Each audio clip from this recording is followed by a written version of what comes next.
Ir-raġel ta' Roseanne Camilleri instab ħati ta' ksur ta' privileġġ war li ngħata ruling mill-Speaker Angelo Farrugia waqt is-seduta parlamentari ta' 3 wara nofsinhar. Fir-ruling tiegħu Angelo Farrugia spjega li l-messaġġ li rċieva Shadow Minister Adrian Delia kien ta' teddid serju kif ukoll ta' intimidazzjoni għal ħidma parlamentari. Qiegħda tiddeċiedi li ssib ħati prima faċi ta' ksur ta' privileġġ lil persuna li bagħat il-messaġġ lil Novi Adrian Delia indikata mill-istess Onorevoli Delia stess u dan tenuta l-istess artiklu ċitat tal-Ordinanza dwar privileġġi u s-setat tal-Kamra Deputati.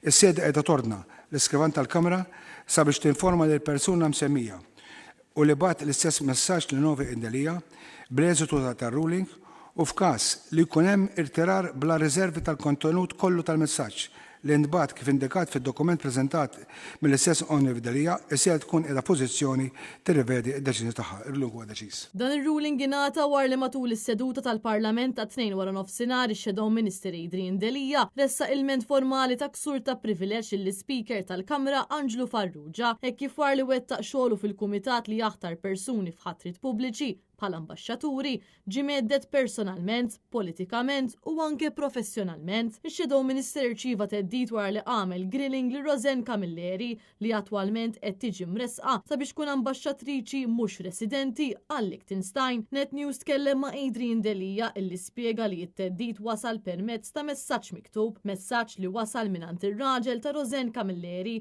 u li kien jinkludi teddid fuq il-professjoni legali ta' Delia, teddid fuq il-persuni l-aktar viċin tiegħu u anke teddid politiku. Fil-fatt ir-raġel ta' Roseanne Camilleri għeddet lil Delia li hu se jkun qed jitkellem ma' ċertu persuni sabiex jiffabbrikaw storja fuqu biex bekk ma jkunx jista' joħroġ bħala kandidat għall elezzjoni ġenerali jmiss. Il-messaġġi kienu jinkludu wkoll teddid fuq persuni li huma l-aktar viċin tax-Shadow Minister u estenda għal karriera professjonali ta' Adrian Delia bħala avukat. It-teddid ġie war li Adrian Delia kienet iwettaq xogħol fil-Kumitat għal ħatrit pubbliċi kif Roseanne Camilleri kienet għaddejja minn grilling sabiex issir ambaxxatriċi għal pajjiżna. Fil-grilling Delia staqsija domandi brabta max-xogħol tagħha bħala kap eżekuttiv tal-kura primarja f'pajjiżna fejn kienet sospiża minħabba nfiq esaġerat li nefqet f'xogħol li sar fil-klinika ta' Ħal-Qormi u Birkirkara. Adrian Delia staqsija jekk kienx diġà msejħa sabiex tinħatar ambaxxatriċi qabel ir-rapporti li juru l-infiq esaġerat fil-kliniks fejn wieġbet li kienet diġà ssejħet iżda s-sejħa weqgħet war li kienet sospiża minn CEO. Bekk Adrian Delia staqsija jekk l-irwol ta' ambaxxatriċi